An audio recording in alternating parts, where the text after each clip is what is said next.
Wow. Good evening, everyone, and welcome to episode number 50 of Just Another G.I. Joe Show. I am joined with Rick and Bobby. Rick, tell people where they can find you real quick. Yeah, you can find me on Instagram and Twitter as Shatrdglassjazz. And for all intents purposes, so people know where to go, Bobby, where's the only format they can find you at? Right now, I am only on Instagram, but that will change in the next week or so. Okay, and on Instagram, they can find you as? Vicious Vala, or you can just look me up by my name, just Bobby Vala. I'm the only one that'll show up, hopefully. The impersonator Vala's out there. I would love it if someone made an imposter Bobby Vala account. The NWO version. The NWO version of Bobby Vala. Yeah. NWO Wolfpack. Fred was not able to make it. Kind of like a last minute. Something came up. He wasn't able to make the show tonight. Before we get into talking about everything, there is a couple things I want to point out. We didn't get him on before the end of his Kickstarter, but everyone knows Dan over there at Steel City Publishing. He does the Joe 3 3/4 books. Volume 6 is going to end in 30 hours. It's close, isn't it? Yeah, but he's less than $200 away, so he's going to hit his. Yeah. So that's a given. So people who've been collecting his book, this is volume 6, and I suggest, just like most of the, just about everyone I do suggest are really good friends of mine, or they say they're friends of mine. I don't know if they really are, but they are some good product they put out, some good information for the Joe brand, and so go over to Kickstarter. It is 3 3/4 Joe Creating G.I. Joe, A Real American Hero, Volume 6, and that is currently up on Kickstarter. Again, it only has 30 hours to go. Also, another thing I wanted. Hold on. Another one I wanted to point out real quick, or a couple of things actually. Damn dog. No, one starts barking, the other one starts barking. They stick their head out there, and there's nothing there. The oldest one I can understand because she's probably got dementia, but the other one's not even a year old. He's a jackass. All right, talk about your kids that way. I guess they worse, but damn teenagers. Let's see here. This was announced earlier today. I wanted to talk about it real quick. If you're in the Texas area, there's a show that I know John is usually at. It is called the DFW, which is a Dallas-Fort Worth G.I. Joe and action figure show.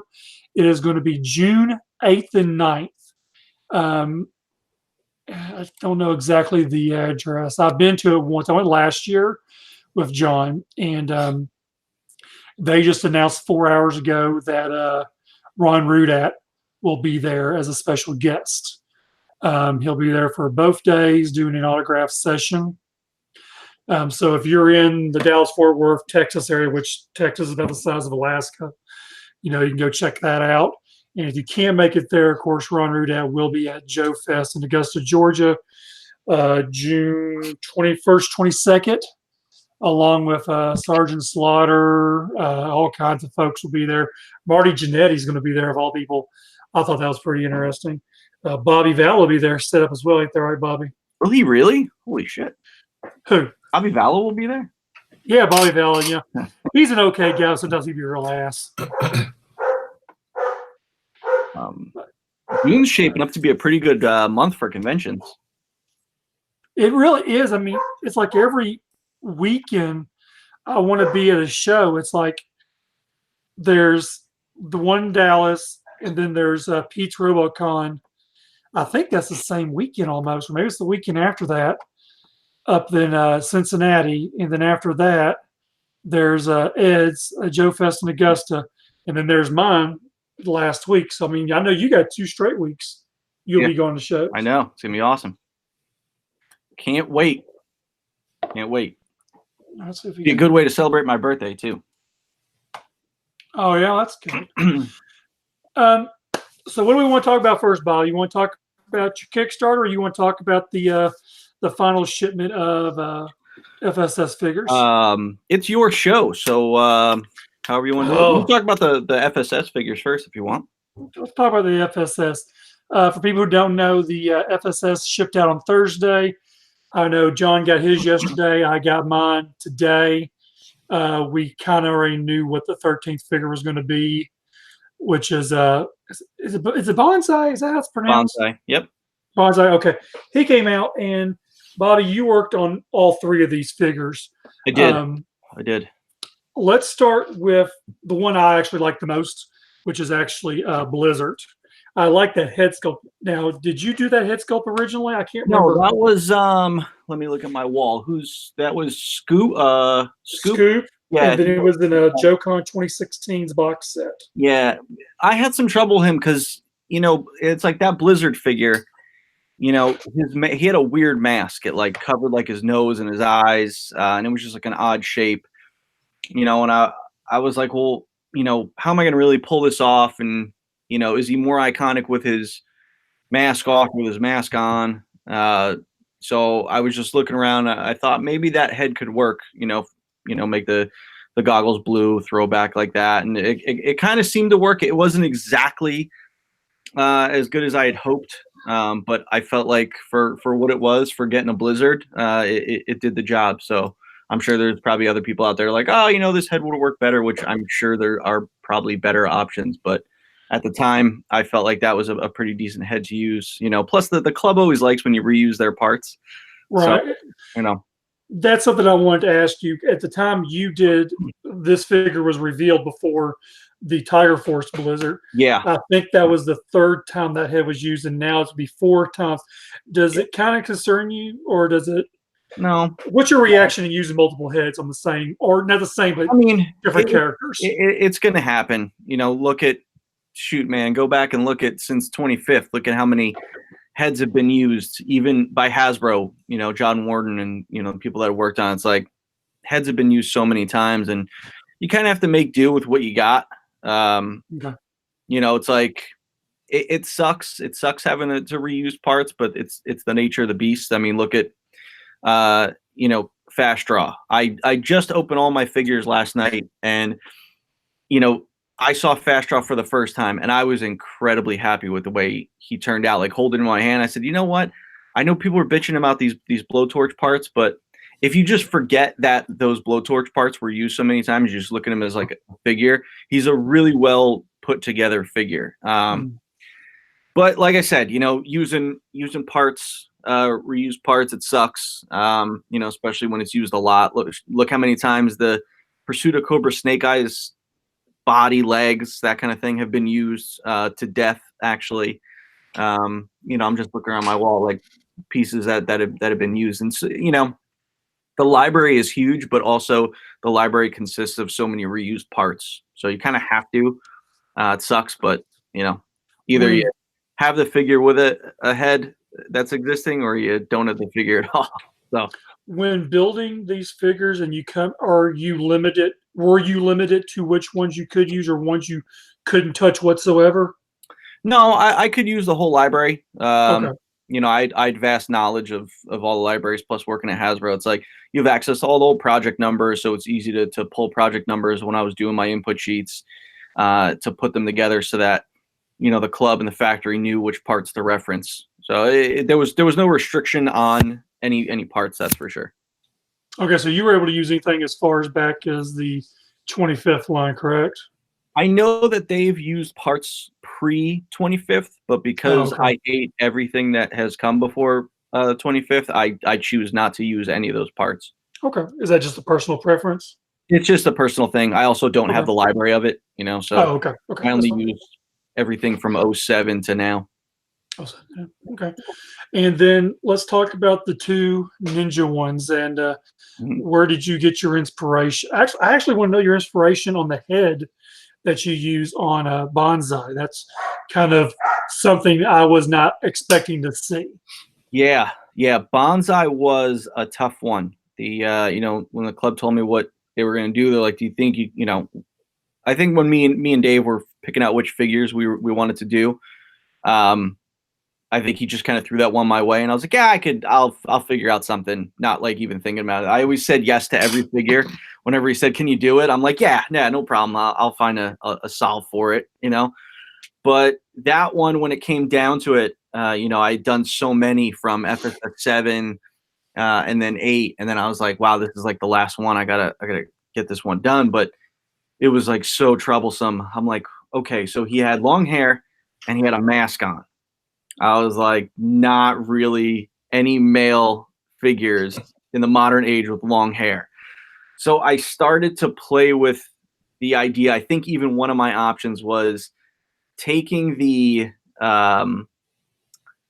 Resolute Scarlet with her ponytail, and I put the mask from Hardmaster, the Retaliation Hardmaster, on that head. I was like, well, you could just glue it so that they won't see that it's a female head, but just to kind of get the ponytail. And nothing I really did just looked right. The only other male that has long hair is Buzzer, but he's got those stupid goggles on.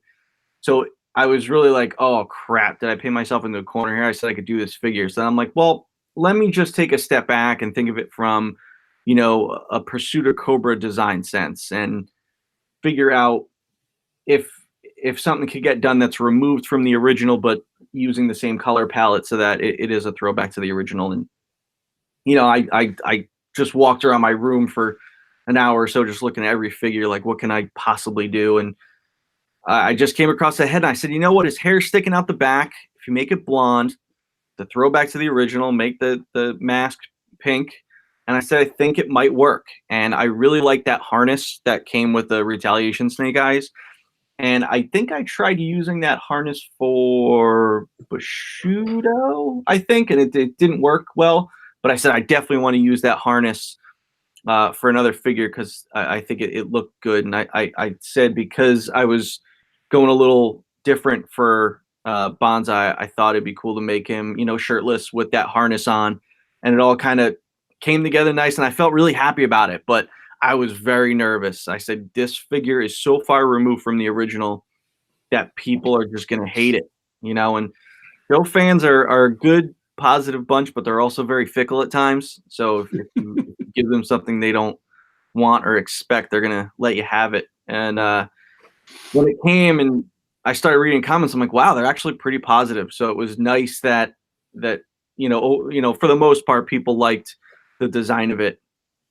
Because it's Bonsai. You got to complete the Ninja Force, besides Snake Eyes, which I had a build for that as well. But it's a cool little end to the run. It's not one of those figures where people got it and they're like, oh, this sucks. Way to close out the club's era by giving us some shit figure. It turned out to be a pretty decent figure, so I was happy with it. And then there's the other ninja that Bushido yeah. did. Yeah. And yeah, he was one of those ones where, like you said about reusing parts, it's like I just used that helmet for Budo. But I was like, oh man, it'll work for him also, because it's the only samurai helmet.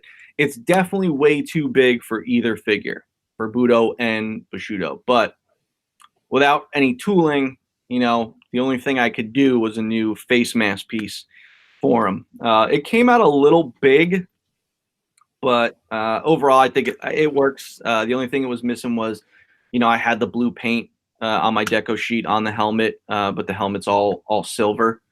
So they must have changed that. The original, I think it looks like white from here. It's white and blue, just like the face mask, but they made the helmet silver. So that was a bummer. It didn't match totally, but I liked the build. It's it's a pretty decent ninja build, and now it's like, hey, you got pretty much almost all of Ninja Force, which is really, really cool.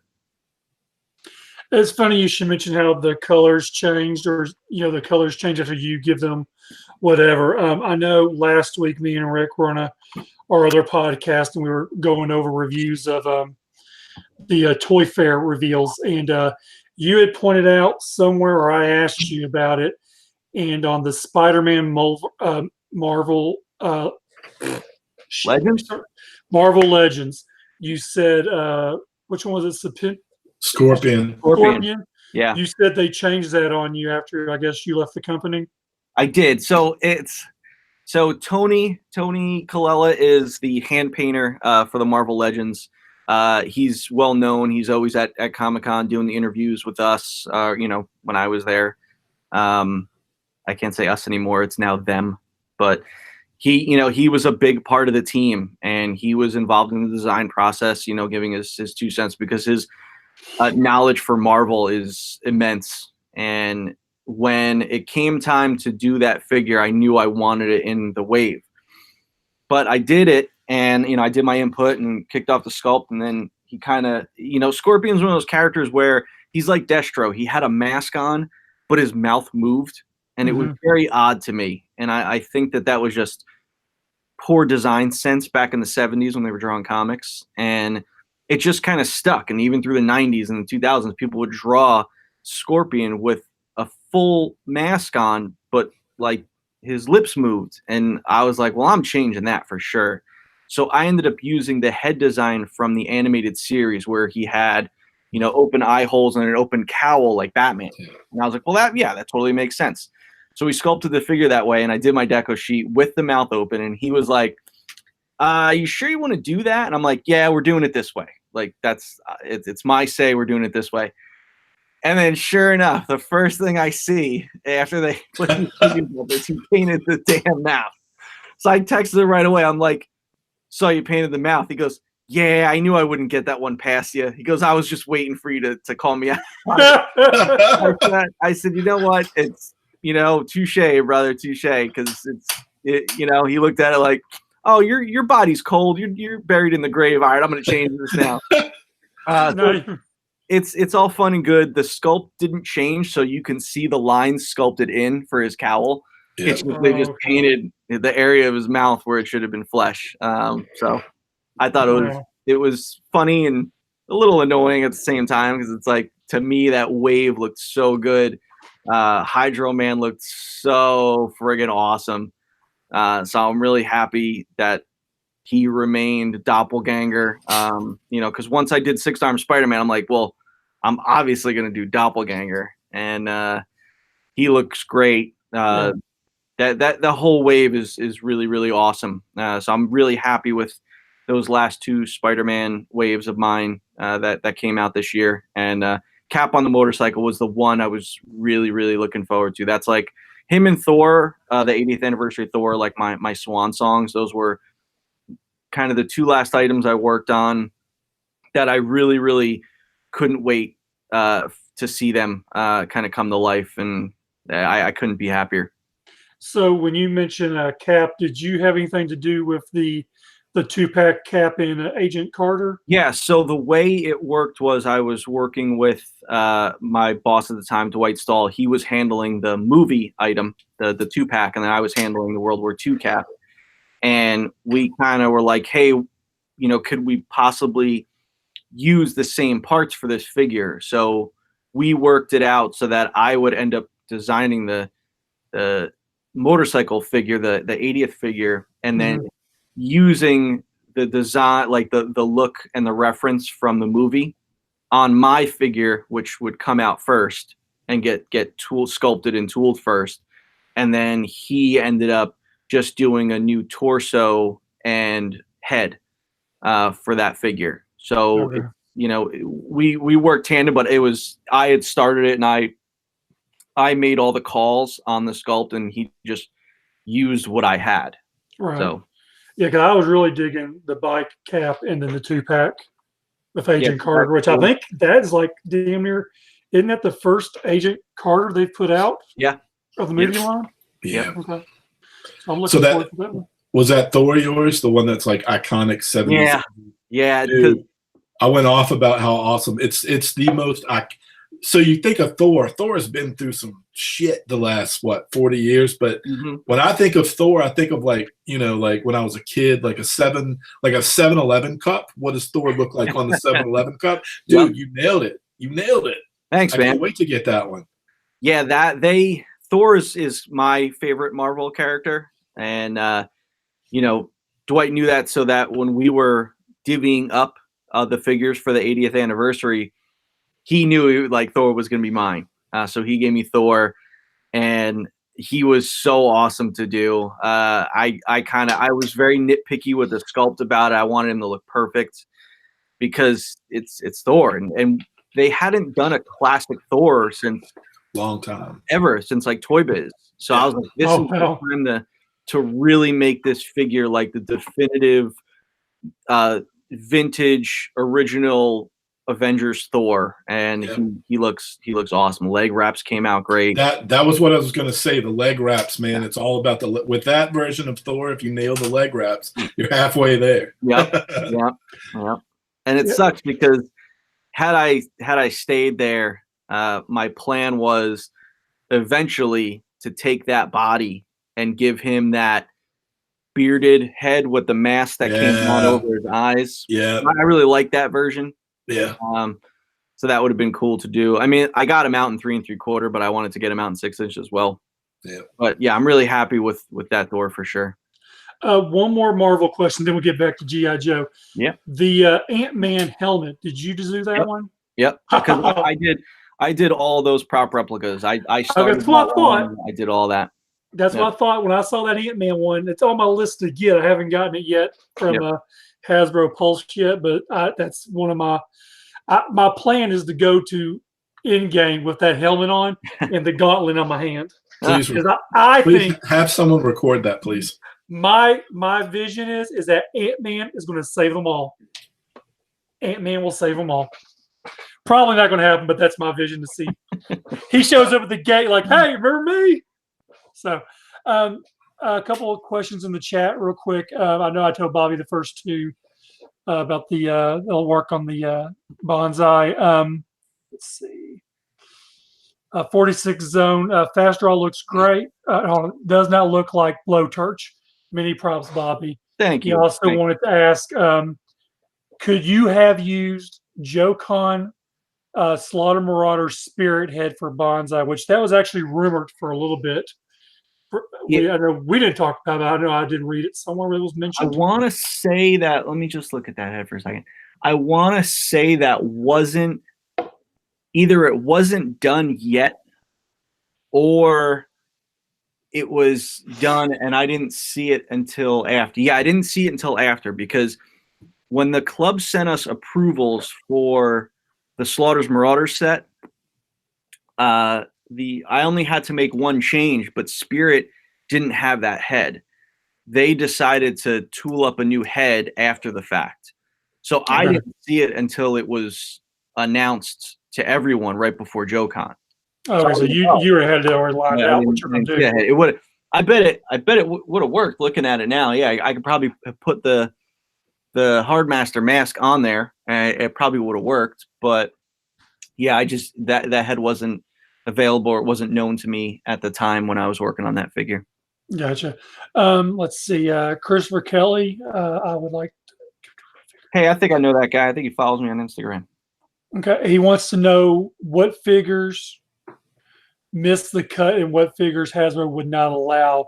I expected Headman, which a lot of us did, but assumed Hasbro would veto it. Is that? Can you answer that by some chance? Was that a veto by Hasbro? Can I answer that? I mean, I don't fucking with her anymore, so I guess I can. Well, no, it's just I know you're under your. No, I mean it's no. I mean, they don't care about G.I. Joe, and the club is kind of all finished now, so I guess it doesn't really matter. Headman was planned, but because of the I guess drug history of the character, he's a drug dealer. Right. And I guess that was okay in the leniency of the 90s, as long as we had an anti-drug force to stop him. But because of the undertones of it, I don't know if it was the club that didn't feel comfortable with it, or Hasbro didn't feel comfortable with it. But that was sort of the reason that figure didn't come to fruition, I guess. A lot of us thought it was going to happen when we saw Dojo. We soon saw Dojo's head. We're like, okay, we're getting a headband. It never happened. But and also there were some issues with that suited body. Some factory issues when who was the second twin to come out? Tomax or Zaymot? Whoever the second Max. was. There were some factory issues with moving tools. That was an issue for production. So I just think that using that suited body would have been a pain in the ass in a way, just because of what had happened with that figure. Right, I understand. All right, another question for you, and you can probably maybe post this later, or if you want to go ahead and answer it, you can. One person, 46 Zone, wanted to know your recipe for the Ninja Force Snake Eyes. I'd have to dig it out. It was pretty good. It was pretty good. Okay, and then yeah, and it was so simple. I mean, I think it was basically just using a lot of the existing Snake Eyes parts. But I'm trying to remember now what head, because the original figure doesn't have he's got a full mask, but he doesn't have like a visor. So I'll have to go back and look. I did that figure so long ago that I just don't remember. No, that's fine. That sounds like a Joe Fest 2020 item. Joe Fest 2020 exclusive. Get you and John in the same room and let y'all talk. There you go. It'd be the custom class figure, you mean? No. I don't know, man. I don't know. I was thinking just nice card back. All right, so let's get to the meat of the subject. And speaking, we talked about Kickstarters earlier. I'll feel safe if Mike keeps the mask on. That's just rude. That's just so rude. Awesome. Let's see. Now, I know it's kind of hard to talk about certain aspects of your Kickstarter, so we will really let you kind of tell us what you able to tell us. As of right now, if anyone wants to see any pictures of what you're currently working on, then you need to go over to your Instagram page, Vicious Bobby or Vicious Vala. Vicious Vala, yeah. At Instagram, and you've been posting pictures here and there. Yep. I've kind of watched them, looked at them, and I know I pointed out a couple of things, or I said a couple of things on one where for what I thought it looked like when I saw it.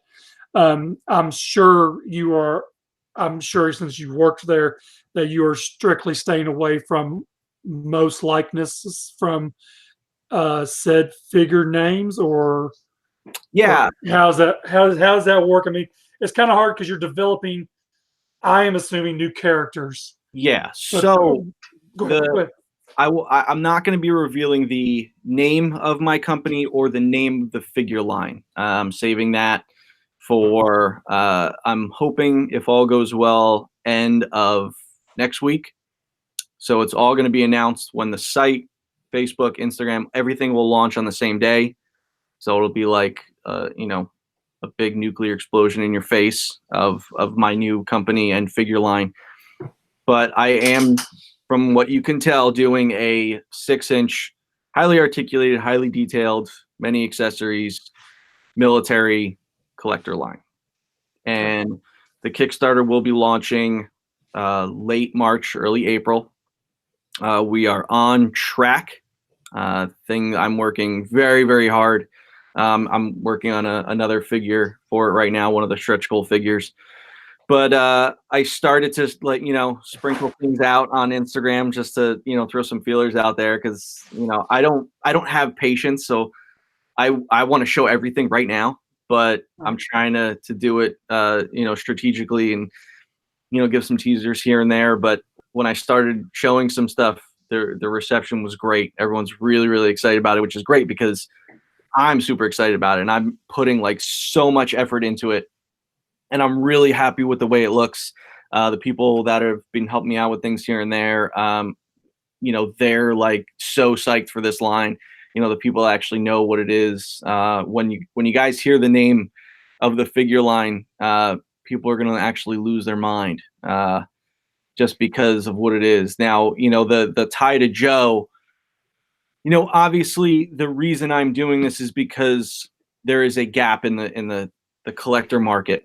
There's no G.I. Joe after, the Collectors Club, but there's always been a want for 6-inch Joe, unless you're John Russell. But, called his ass out. But yeah, so people just wanted 6-inch Joe because right now, and I mean, I'm a 3 3/4 guy at heart. It's always going to be my favorite scale. But working on Marvel Legends, I saw that 6-inch is the scale now. It is the scale that sells. It is the scale that is the most economic for your cost.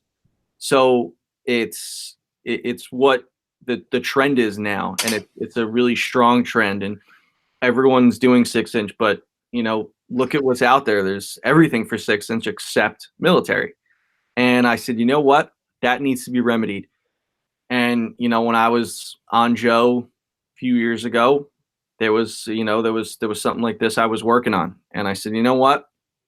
I'm going to do my own thing. I'm going to come up with all unique characters, because I'm not treating it just like a customizable line. I'm treating it like an IP. Like, this is my brand. I came up with a storyline for what it is. I came up with every character, who they are, their background, and it's unique. It's a real unique IP that I think people are going to be excited about, because it's something that has life to it. Nothing against customizing and that kind of thing, but I wanted to make sure that this was a little more unique than that. There will be some customizable aspects to the figures for sure, but overall, you're gonna get unique characters with unique stories, and yeah, that's kind of it. The figures are going great. I have everything done for what the fun goal will be, and now I'm working on all the stretch goal stuff. A lot of stuff I've posted recently is stretch goal things, which I'm really excited about. And there are a lot of figures early on in stretch goals that I'm like, man, I really want to get this figure done. I hope that it funds and gets to this stretch goal, because I really want to get that figure made. Let me ask you real quick on stretch goals, and I still don't understand the whole Kickstarter thing. So for me to understand it, maybe there'll be some people here who might understand it as well. When you say stretch goal, does that mean that you have a goal in mind of, I'm just going to ballpark a number and say, let's say $10,000, and up to $10,000 is so many figures, and then after that, the next goal will release another figure, and then after that, another. Yeah, is that how it works? Okay. Yep. I mean, I'm just dumb to it. I just didn't know for sure. Yeah, that's pretty much the gist of it. So you will have, say, your first. I'm doing 5 figures in the initial fun goal. So after those 5 figures, I don't know what the amount is. It's not going to be 50,000, but it'll be more than that. But I'm just going to hypothetically say 50,000. And then the next stretch goal after that, say, is 55,000 or 60,000. Once you get to that, then it unlocks that figure, and then that's more figures you can then purchase. And for all the stretch goals that are unlocked, is more stuff. And I've been doing my research on all the Kickstarters since like 2014, when Boss Fight and Marauders kind of started this whole thing, and I have a detailed spreadsheet of it all. And the unique characters do way better than customizable characters. So Boss Fight and Mythic Legions, Mythic Legions brought in almost $500,000 their first Kickstarter, and then they brought in almost $1 million their second Kickstarter. I think their second Kickstarter, they ran out of stretch goals. Like, they had stretch goal figures all the way up to like 700,000, and then they ran out. So, which is crazy. So, if I can hit half of that, I'll be excited. But, I'm trying to plan for, oh man, I got to have enough stretch goal figures just in case. But that's the whole kind of gamble and roll of dice of Kickstarter. You kind of set your thing out there and you hope people like it. This is like my baby. I'm putting my heart and soul into it, and I'm going to be marketing the shit out of it once it all launches. So I just hope that everyone likes it as much as I do. People have been really digging it, and I get messages all the time when I post something new, like, hey, I'm really excited for it. Can't wait to see it. Take my money, which is really nice. So I fingers crossed it all goes well. I think there's a big need for it. There's also a lull in collecting right now because no one's putting anything out. Like, yeah, you'll have your Star Wars and Marvel, which is a constant, but Rick will buy everything all day long. But there was just a little bit of a gap, and I felt like I kind of snuck in there, and I may have weaseled my way into a couple things that you'll see, surprises, that when I think people hear the surprises, they're really going to be blown away. I've kind of set this up to be something that is not G.I. Joe, but while someone's not putting out G.I. Joe, this will hopefully be the next best thing. But also at the same time, I want it's going to be something totally new. And something, yes, it's military just like G.I. Joe, but it's not G.I. Joe. G.I. Joe is their own thing, and this is going to be its own thing. And hopefully Joe fans love it, but also I want it to live and survive on its own, since it is its own unique thing. So basically, we can say Bobby's going to fill our holes. Yikes. So what I do, shirts made now. Shirts made I now. fill holes. Classy and eloquent as usual. Yeah, go ahead, Rick. I have a question. So, and I don't know how much you can say today, but that being said, where you just left off, how heavy on the fiction are we going to go with this first the first 5 characters, and then you've got your your stretch goals? But how much fiction will you be kind of giving us at the beginning of this Kickstarter? A lot. Okay. You'll get so the goal is that when the site launches, the site will have the fiction, everything about the storyline, and I'm gonna sprinkle in. I'm not gonna give you all the characters all at once, but like I'll give you a couple to start, and then maybe like a new character each week I'll post. And the goal is to get people familiar with the brand for about a month and a half. This way, when the Kickstarter launches, people are already familiar with it. They already know, like, oh, I really like that character. Oh, I can't wait to see that figure. That's the one I'm definitely going to get. So I don't want it to just be, a cold Kickstarter right in your face where you don't kind of know anything about it. I want there to definitely be some familiarity with it when it does finally launch, for sure. Is there any kind of in the works of doing having a comic book made of it or anything? I have a lot of things in the works. Okay. So that's a possibility. Yes, I'm looking at every single possibility. Because like I said, this is a brand. It's not just a little pet project. It's something that, I've gone out. I went to the Small Business Association in Rhode Island, registered my business, all that stuff. I did it all. It's my business is my business. And I got that all set. Have my trademark attorney. So I have all my bases covered, and I'm putting a lot of work into this. Sounds like it. The good thing about not having a job now is I actually have all this time to do my job, and it's cool because this is like my job now. It's like it's great, and I have this renewed sort of creativity. Nothing against. I loved working on Marvel, but it's every day. It's it's Iron Man, it's the Avengers. It's you're locked into someone else's world. Yeah, it's someone else's world. You don't get really freedom to break from what the characters look like and things like that. So doing this was like such a rejuvenation for me. I'm like working so fast, and I'm like, holy crap! I did, I banged out 3 figures the other day. I'm like, holy shit, this is crazy. But it's like I'm so into it, and I love it so much that I'm cranking it all out. I'm sitting here doing another figure as we're talking, just because I had this idea for this figure. I'm like, all right, well, that's going to be my next stretch goal. I have a list of what figures I want to do next for the stretch goals and gear packs and that kind of thing. So I'm, and then I look at it, I'm like, oh, maybe I want to shuffle that figure up because, I want to get him closer to the top. But I'm trying to be really good about, keeping it, affordable and that kind of thing, because it is a big undertaking as far as, you're tooling up 6-inch figures with a lot of deco, a lot of parts. But I am working with a very talented person as my consultant, and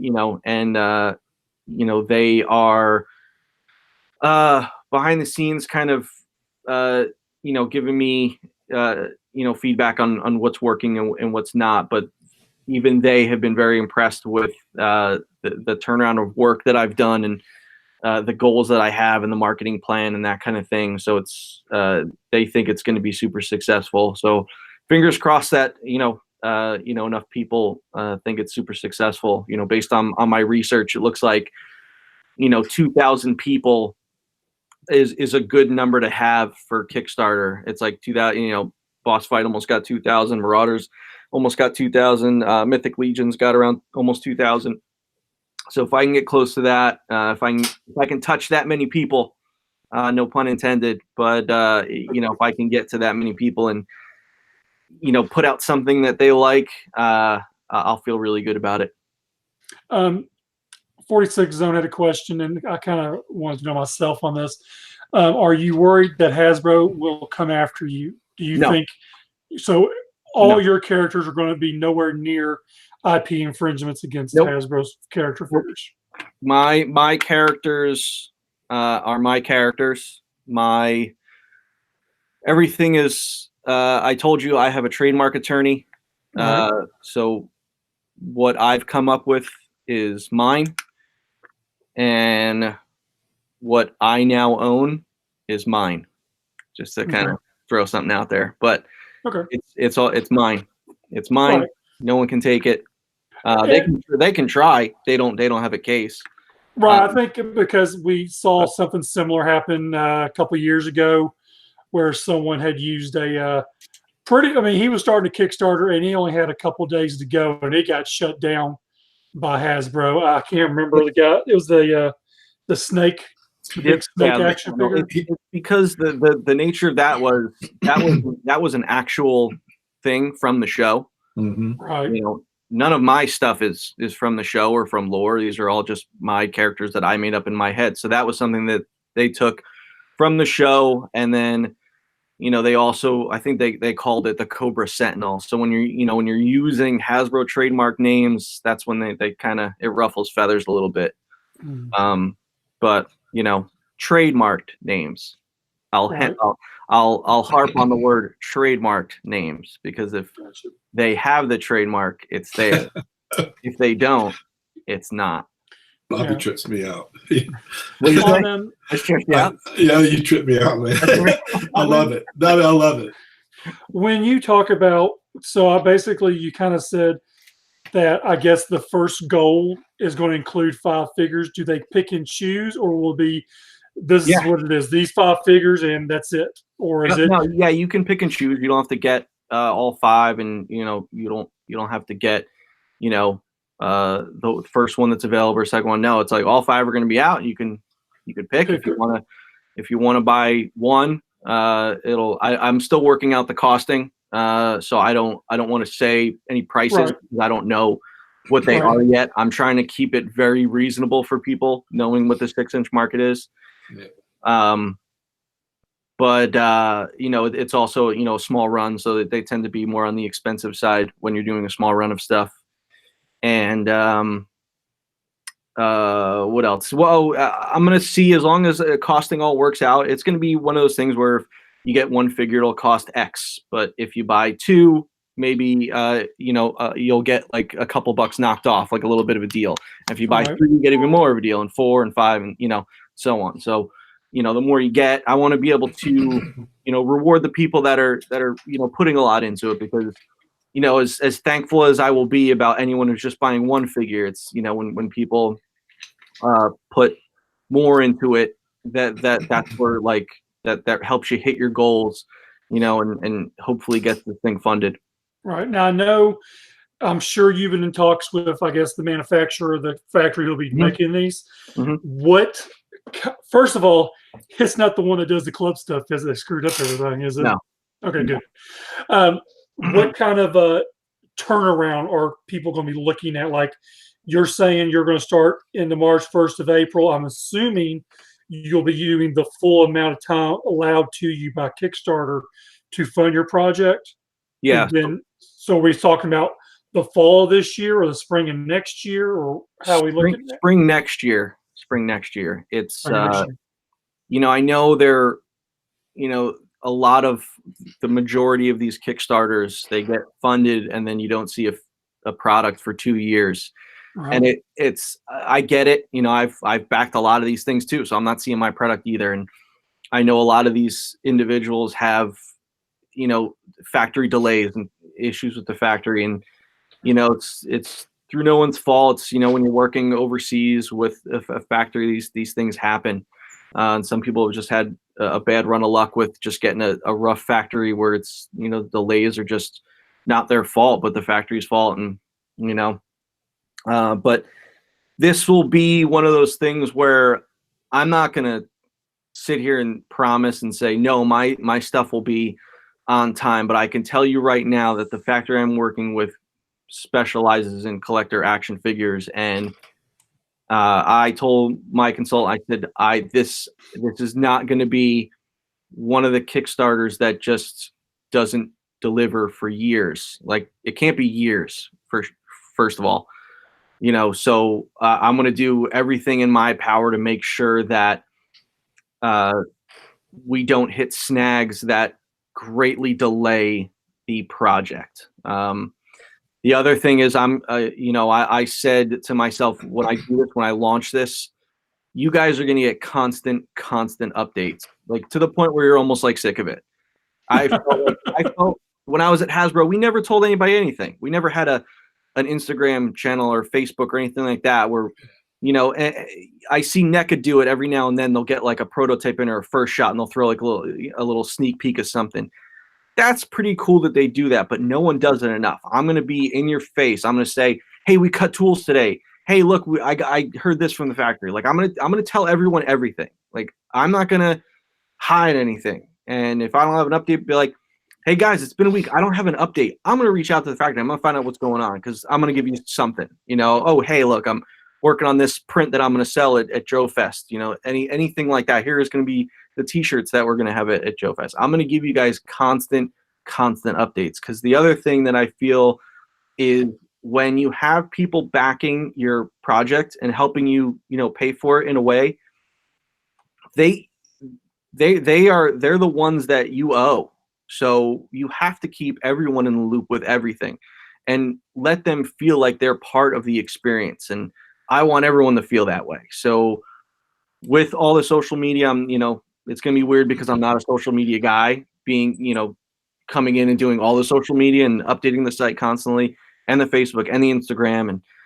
But this is, like I said, this is my thing. This is my baby. This is my project. And I want to put everything into it, and I want everyone to know everything about it. So I can definitely promise that there will always be updates along the way. No one will be left in the dark, and it won't be to the point where 6 months goes by and you have no idea what's going on with the project, and all of a sudden I'm like, oh, hey, yeah, things are moving smoothly. It's not going to be like that. Constant updates for sure. Okay. But fingers crossed, no snags. I really hope everything goes well and we're able to deliver on a year timetable. If we do, that would be kind of unheard of, and hopefully people will get really excited about it, so that if down the road maybe I do a second one, it's kind of like the Mythic Legions effect, where the first one was super successful, but then the second one was ridiculously successful because they were able to deliver on something in a year, and they have a great following because of it. So that's the goal. Okay. With that said, I want to talk about something on Kickstarter. If you go to Kickstarter, I won't mention the name, but there is another 6-inch army line of sorts, which, in my opinion, once you look at it, you can kind of think to yourself, they're kind of, in my opinion, ripping off IP addresses, IP likenesses. This organization doing it, I would not fund it. I won't fund it. I suggest anyone else not to fund it because this is their second wave of 6-inch figures, but they have not even produced the first wave yet, and they're really taking the money they're getting off of this one to finish funding the first one, or finally get them out, to my understanding. Now, Bobby, you actually kind of brought it to my attention about them. I didn't know who they were, but then I did my little research into it, and that's why I've kind of got up on it. So, I mean, I personally, I won't back them. Yeah. So about that, it's frustrating. It truly is frustrating. And I'll start by saying I don't know this individual. I've never had any interaction with them. I've never backed any of their things before. And, I started to put some things on Instagram, what I feel is educating people, because I'm very annoyed with the way they are doing business. It's very wrong.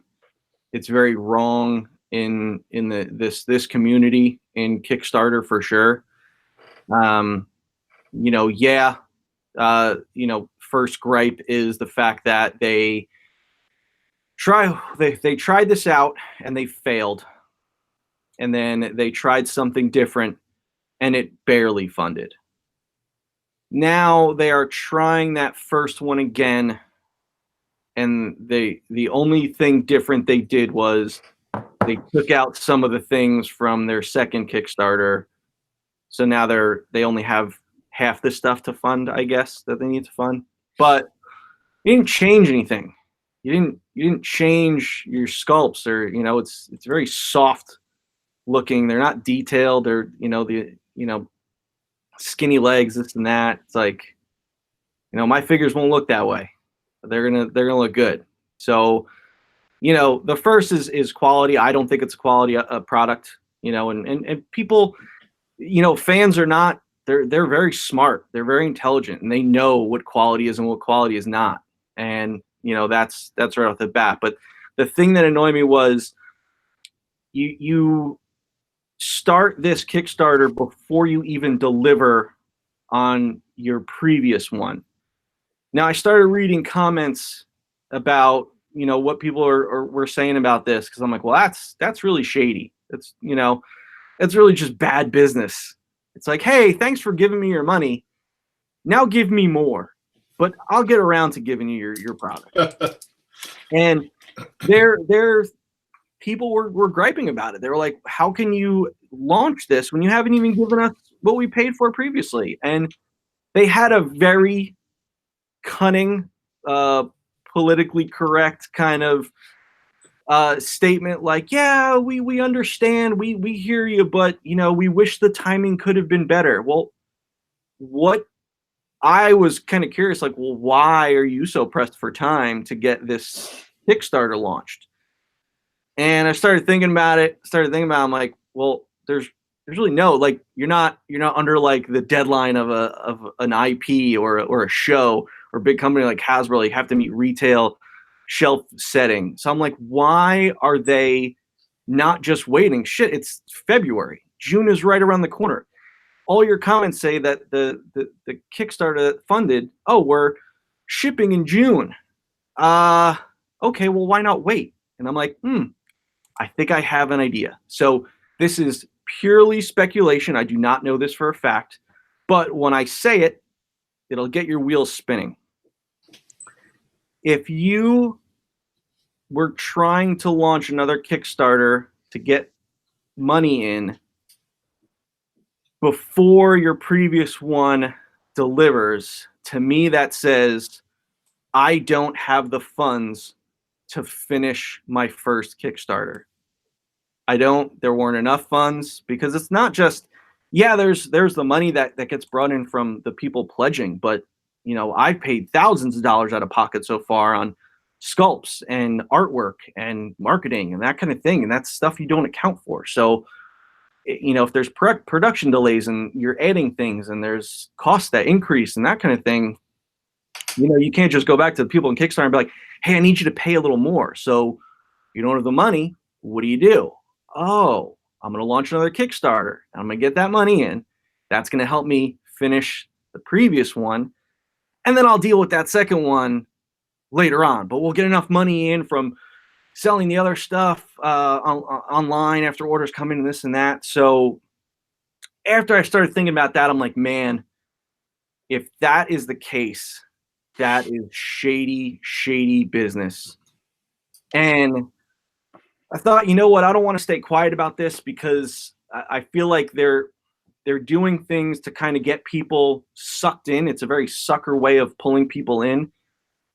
And maybe people aren't as educated about the business of it as they should be. So I'm just trying to educate people. I'm not saying, no, don't. Hey, you want to fund it? Fine. You want these figures? Fine.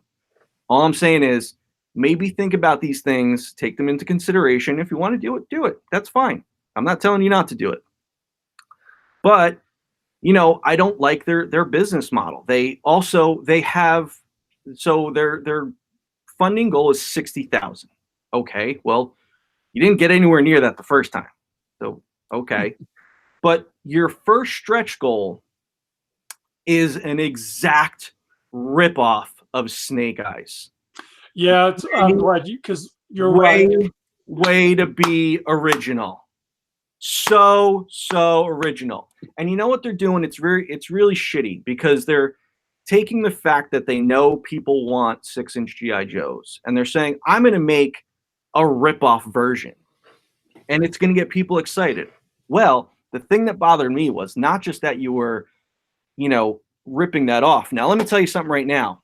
Had me and Daryl still been at Hasbro, this guy who's Kickstarter wouldn't even be live anymore because Daryl would have that shut down yesterday because it's a clear rip-off of Snake Eyes. Clear. So, and let's not forget the Cobra Trooper. That's the next stretch goal after that. But what bothered me was their fund goal 60,000. To unlock fake Snake Eyes is another 10,000. So then it's 70,000.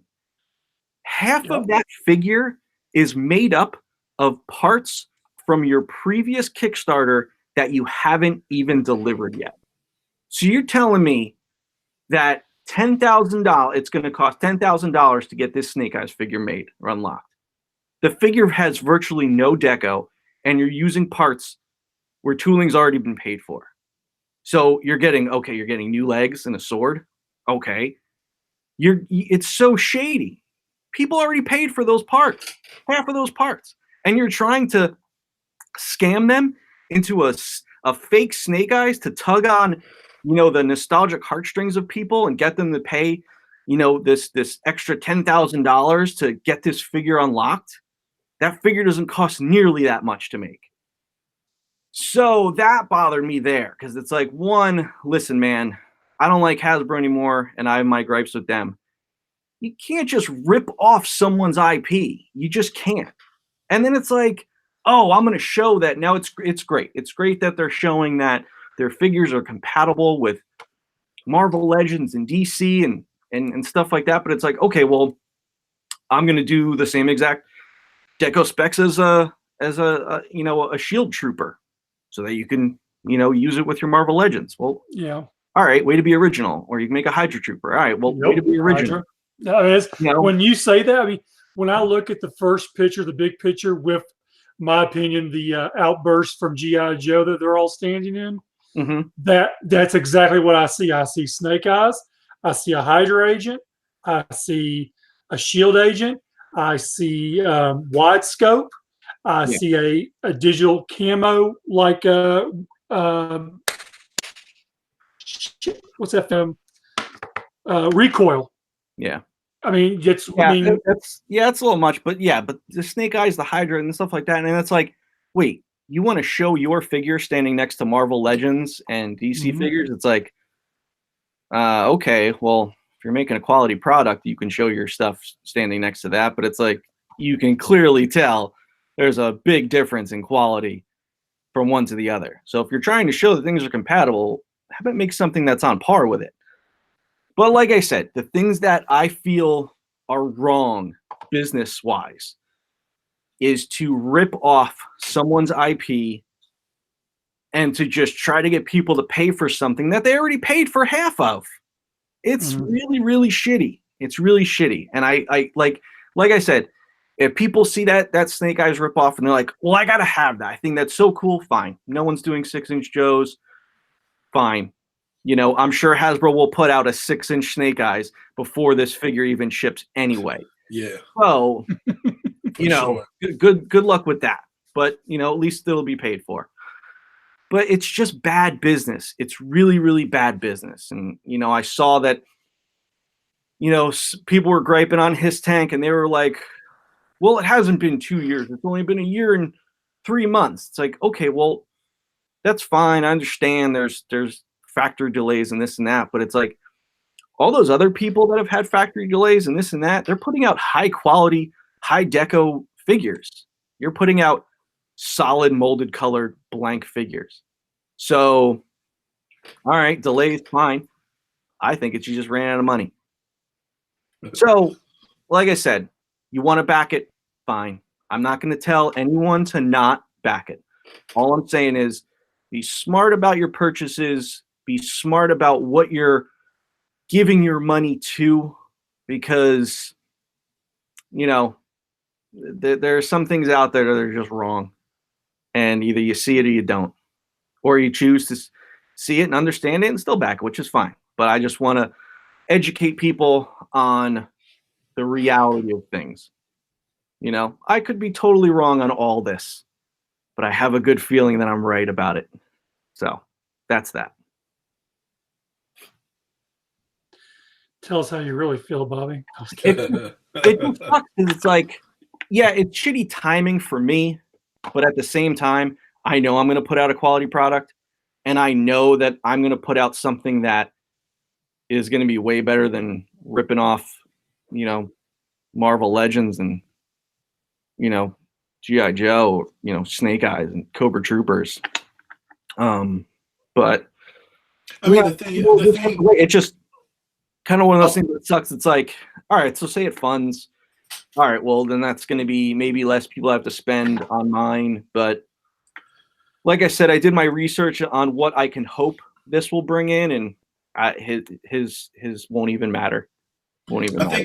Bobby, I don't even think the other Kickstarter thing, I don't think it really matters because there's so many people that have been buying your Marvel Legends, your G.I. Joe figures. You already have like a trust among the community, and that's only going to grow. So, you know, I mean, you've put out a quality product. Your resume, man, it's pretty high dollar. It's top dollar. Thanks, man. I hope so. Yeah. I hope. You know, I hope, you know, going on here and talking about how I'm so for the people that are buying this stuff. It's like I hope they see that, you know, I'm a fan just like them, but at the same time I care about what they're buying. And, you know, I'm not just sitting here like, yes, I want them to buy this stuff, but I want to make something that people care about, that when they get it, they're like, whoa, this is really awesome. I really enjoy this. And I think it's going to be great, you know, having the Kickstarter launch soon. And if all goes well and it does fund and it hopefully exceeds expectations, when I have, you know, prototypes, paint masters at Joe Fest, you know, and I'm selling t-shirts and prints and, you know, Joe Fest exclusives there, you know, I get to talk to the people and actually thank the people that back this. And, you know, it'll be my first chance to kind of see them in person. You know, this could all go terribly wrong and say it doesn't fund. If it doesn't fund, then I'll probably cancel my schedule for Joe Fest and hide in a hole somewhere. But I'm feeling good about it. Fingers crossed. I don't think you'll have a problem with it. I hope so. I mean, Grant, I will say this: doing my research, you know, there's a couple ways that people have gone about Kickstarters in the past. You can either set your goal a little low to not scare people away, and then hope that it overfunds to offset, you know, your cost. Right. or you can come out of the gate and say, no, this is it. It's high. It is what it is. And then it still funds and it goes over. I am going to be very honest with everyone. This is not a cheap project. This is going to be one of those things because it's not just a customizable thing where I'm using one body 100 times just with different deco. This is different bodies, different heads, different vests, different guns, different holsters. That you're getting a lot of different parts. Granted, I am reusing parts here and there, but you're going to get a lot of unique parts on each figure. So it's a lot of tooling. So this may be a much higher fun goal than people are used to in the past. But like I said, I mean, I think Four Horsemen, their goals were $140,000. They destroyed that number. So I'm hoping that if I do have a high number, I'm very honest with people right off the bat. Like, listen, this is what it is. This is what it's going to cost. But if people see what an awesome project it is and what a great product that's going to be delivered, hopefully that big number won't scare people away. I'm certainly not going to put this thing up for $50,000 when in reality it costs, I don't know, triple that or whatever. And then it funds for just barely $50,000, and then I'm on the hook for another $150,000, which I don't have. You want to be smart about how you plan this. So it'll be very honest from the start. So just anyone who's listening, who's excited for it, just know that it may be higher than Kickstarters in the past, but just know that it's for good reason. All right. 46 Zone wanted to know any chance we'll see the idea, and you had talked about this before in a previous episode, the modern edition Melloway Duke or Cobra Commander for San Diego from Hasbro. Do you think that'll ever happen, or is that dead in the dirt? No way, man. Okay. No way. It's anything G.I. Joe you guys are going to get in the future is not going to be like anything you're ever going to be used to. There's nobody left there that cares about it or cares about the nostalgic aspect of it. It's kind of funny though that now they're putting out, hey, we're looking for somebody now to come work for us after we just let everybody go almost. Yeah. How do you feel about that, knowing that that's you were let go? Huh? That's the way it goes. If you get rid of someone and then you hire for that position, a couple months down the road, it's because either you have to remember we got laid off at the end of last year, Q4.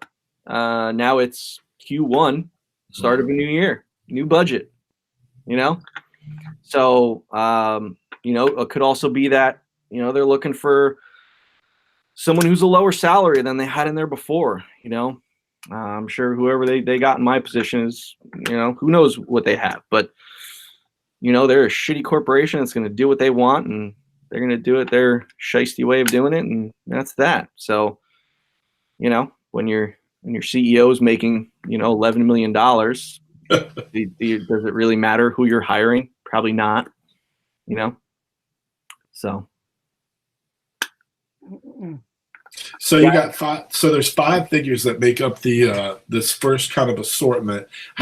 How deep is your? Which I'm very happy about hearing that, because I've seen Kickstarters and I've taken part in a few where it's almost overwhelming, and I'm not a person that's overwhelmed easily, but I have been by a few Kickstarters that just they went so deep that it's really hard to put your head around it financially or just your head around it. So that was, I wasn't sure. Like I said, I did a lot of research. I went through everyone's Kickstarter. If I showed you that spreadsheet, it has everything.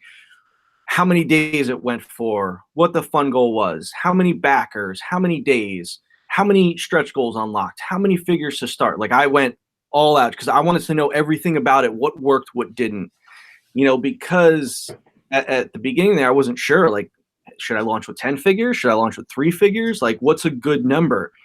But I thought of it almost like a wave of Marvel Legends. It's a Wave of Marvel Legends is 7 figures, but I'm not Hasbro and I'm not Marvel Legends, so I'm like, all right, a little less than that. And I thought 5 would be a nice number because with 5 you can get uniqueness. You can get 4 unique characters and a troop builder, and be able to have a good starting point with those characters. And even with the stretch goal, it's like I'm coming up with all these new characters, and even like today I was like thinking, I'm like, well, I don't want to blow my wad and run out of characters, so that 2 years from now, then I don't have I have to come up with all new characters. But I'm going to be pretty strategic with the stretch goals. This isn't set in stone by any means, but I'm hoping to maybe offset the stretch goal so that it's figure and weapons pack, then figure and some sort of gear, and figure weapon, so that you're not getting figure, and it gets very overwhelming. Yeah. But it's a kind of a fine line. Where do you draw the line? I think Mythic Legions, I think that second year, I think they did 22 figures, and I was like, wow, that's intense. That is intense. But they are the 4 horsemen, and they have a following, and they're already established. Maybe when I do my second Kickstarter, I'll do 20 figures. But for now, I thought that 5 was a really good starting number. I got a quick follow up to that, because the reason I was asking is, like, by the time Joe Fest rolls around, the Kickstarter will be over. We all know it'll be successful, I think. There at the show, if you've already developed a few other characters and you've got question marks, why not do like a fan vote for the second wave and see if you can work maybe 1 or 2 into the lineup? It's just another way to be interactive with our community. Yeah, that's a really good idea. Because with the site will have the characters on it and the bios, so you'll be able to read up on these characters. So maybe I'll do something where right before Joe Fest, I'll put up 5 or 6 characters up on the site, and then I'll say, yeah, there's voting. Come to the my booth at Joe Fest. I almost said my company name, but come to the booth and vote on the next figure for it. So we'll Cool, see. man. I will say this: they're halfway during the Kickstarter. I'm gonna drop a huge surprise on everyone. So that's all I'm gonna say about it. But just know that at some point during the Kickstarter, something's gonna happen, and you're gonna be like, "Whoa!" Like it's gonna be crazy. We're gonna go ahead and switch off to a different topic real quick before we get off. If people didn't know, I don't know if Bobby knows, since it's some of your product.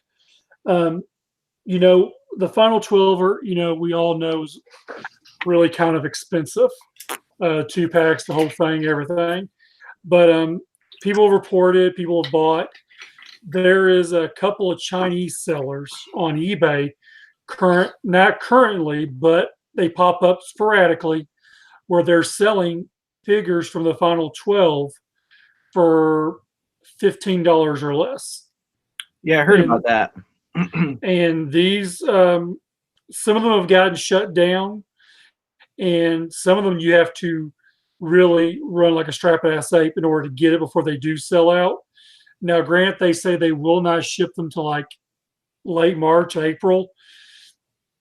Now, I was able to pick one up because I kind of wanted to see for myself what they are, what they look like, if there's a quality control issue on them, or if they come loose, if they come carded, what's the story behind it? And I thought to myself, $20 total shipped from China wasn't a bad deal. So I mean, if I lose that on $20, then I just lose that on $20. But so I mean, the point is, I guess it's kind of like, how do you feel knowing that some of these figures I think were yours? Like the Blizzard, for starters, the build was yours. That's being sold for $15 on eBay from a Chinese seller, which we don't know whether these are actually legit toys that he's just stealing, or they're reject ones, or they're screwed up ones, and they're put to the side, or what? Yeah, you never know. That's the, factories, they try to police this stuff as much as possible, but I feel like everything gets out at some point, and it is unfortunate that happens on that end, and it's, you're not there to kind of, watch it. It's like if like a Target was releasing stuff before it wasn't supposed to be released, you can kind of shut that down. But when you're dealing with the factory overseas and that kind of thing, it's tough. And because there's really no one policing the brand, and the club is kind of, doing their thing, it's probably not high on Hasbro's radar. And plus, when they look into it, there's only so much you can do, So it is very, very unfortunate, but it's just one of those things you can't stop. I mean, right. It's bad in this sense because it's like, all right, well, it's a $30 figure that people are getting for $15. But I mean, if you think about it, like someone like me, that I collect my figure and I display them with the file card, so that figure does nothing for me. But for some people that are just like, no, I just want to get the figure. Oh, I can get it for $15. Great, like that's great. It sucks for the club and for Hasbro because they're selling this thing at X price and they're trying to get their profits taken care of. But also I see it from the other side where if we didn't have these things leaking out like this, I wouldn't have half of my unreleased collection that I have. All my pre-production prototypes, stuff like that. It's like China sellers, man. They got the stuff out, unreleased figures, this and that. It's like that's how you get this stuff that wasn't meant to see the light of day. It gets out there.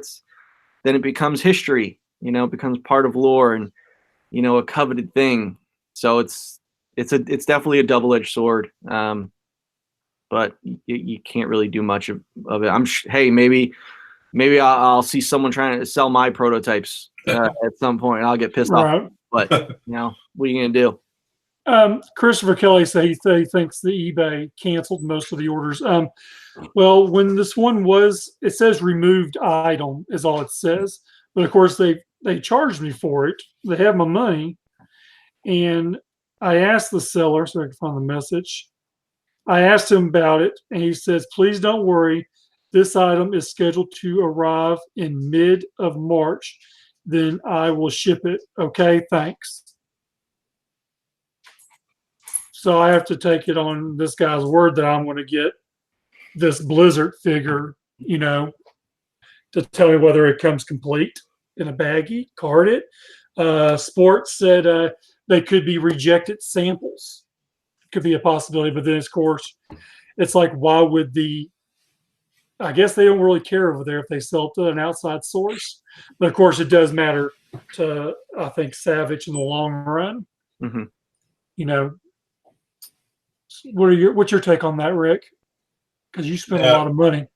Yeah, but I'm weird, dude. I do this stuff all the time. I collect a lot of stuff. I'm really weird about the sellers I buy from in my eBay world that I live in. I've got a lot of friends in a lot of places, and people hook me up, and I hook them up, and I like eBay for what it is, but I don't use it as often as a lot of people. I think a lot of the sellers are sellers that I go back to time and time again. I'm big on trust, man. Pretty much like Rick doesn't trust anybody. You have to earn my trust. I'm a weird dude. He is a weird dude. I'm very particular about certain things. Yes, he is. Even his food. He doesn't like it touching. That's true. I love mine. It's got to be piled on top of each other. Mash it up. I send Rick pictures every now and then when I put all my food together. I'll take a picture of it and I'll send it to Rick and Josh. Like, hey, look at my food. That's disgusting. I want to see that shit. Thanksgiving was a field day. Yeah. Well, Bobby, the Kickstarter will go live, you think, ish the end of the month? Or next week we'll know for sure, right? Is it next end week? So the site and everything, I'm hoping gets launched end of next week. Might go into the week after. But then the big announcement will come for that when that all happens. It'll all happen in the same day. And then the Kickstarter, roughly a month to a month and a half after that, just to get some exposure out there. All right, great. And be sure to happen soon, very soon. And then keep, of course, if y'all are not on Bobby's friends list on Instagram, it's Vicious Vala. Is it lower? Is there like a underscore in between that? I can't remember. There is not. There's not. Okay. Vicious Vala on Instagram. Be sure to go over there. He has some pictures over there of stuff he's been posting. So that's the only place you can really see that right now until everything goes live. And definitely keep me in mind when you do that. Give us the information so we can launch everything for you on our end for our social media outlets. I appreciate the help. I appreciate everyone's help. Everyone's that has helped me so far. Everyone that's requested to help. Everyone in the community has been super, super supportive. So thank you to everyone. For helping me get this ball rolling. I'm really excited about it. Well, great. We do appreciate you coming on as usual, Bobby. You're always welcome anytime. And once the Kickstarter gets live and you got some more time, you're more welcome to come on and discuss the figures, the build, anything you want to about that. So we'll definitely work with you on that one for the next time. So hold on a second. See if you do a search. Okay, I was reading a question. I want to make sure it wasn't relevant, or if it was relevant before we get off here. So we're going to jump off here. So y'all know where y'all can find Bobby. You can find Rick over there at Instagram and Twitter because he doesn't like Facebook yet. And then hopefully in 2 weeks we'll have Fred back on the show. He's only been on one show this year, but he's had some stuff, planned out or something come up. But in 2 weeks, I can tell you we've already linked in former brand director from Hasbro, Mark Weber, will actually be on the show. So we look forward to having him on the show to talk about some stuff, some future stuff. If, there's always been that talk about the brand people for Hasbro and everything. And we think funny thing about that. So me and Weber are really good friends, and he sent me a text about that petition that everyone started. Mm-hmm. And then I had lunch with Daryl probably a couple days later, and we were joking about it, and we were like, "Hey man, where's our damn petition?" What the hell, man? Mark's a great guy. Don't get me wrong, Mark's a great guy. But we felt a little cheated. Like, hey, we done a lot for the brand. Where's our petition? I didn't start the petition. See how it is. All right. Was it who started that petition? Did anyone? Do you know? I thought it was Terry Drizzle. Oh, Terry Dizzard started it. I think I might be completely wrong. I thought he was. I know Fred shared it with me, and then last I looked, it was up to 600. But I'm sure, in all honesty, I don't think Hasbro's going to listen to the nerd community. Hasbro doesn't listen to anybody. Okay. You should know, right? You should know. You should know. You should know. Well, everyone, I appreciate everyone who's watched. It was pointed out earlier in the chat that he had asked me if this was the most we had, and actually is. We had over 30 people watching live, 32, I think is what it was, at one time, which is very good for our channel with only 261 viewers or 361 or something like that. So if you're not a like give the page a like, here on YouTube and of course on Facebook, and follow us over there. We'll be back in 2 weeks again. We will have Mark Weber on. I believe I have to double check, but I thought it was a special start time on that one, but I think he said our regular time was good for him. So we'll have him on. Hopefully Fred will be back. If not, I'm sure Rick will be more happy to jump on for that one. Should be free. Yeah. Hopefully. So hit that like button. Do it now. Do it now. That's right. Do it now. Do it now. So thanks for everyone who's watching and who will watch later on. And we will talk to you guys in a couple of weeks. I appreciate it. See you.